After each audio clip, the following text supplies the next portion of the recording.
We're so excited to partner with Kettering Health and the Bengals to be able to bring players and the Bengals and Who Day here to Ridgeway the day before summer break to come and show what good sportsmanship is about, show what personal responsibility and integrity, and get outside and get active. We're able to go out, meet people where they're at, and sponsor healthcare in a different way.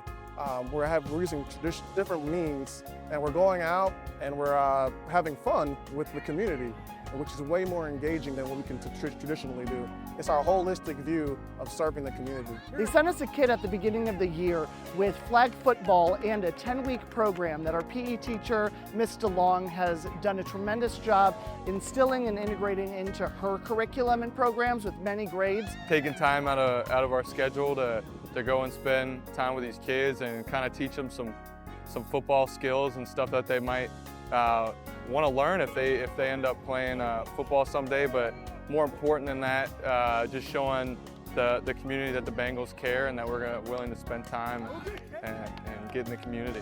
The kids have been ecstatic. Our staff, they were over the moon when we told them, but the kids, they are beyond excited. Our halls have just been filled with excitement the last many weeks. It felt like I was on the catwalk again in Lexington. Like, it was so fun. The kids are so juiced. We were handing out high fives and getting all the signatures we could get when we could, and they were super juiced to have us, and we were honestly just excited to be here. The kids that are participating today will in future years help to teach our younger students what they've learned today, both getting out and getting active with flag football, but also showing those responsible, respectful choices we can show ourselves and others.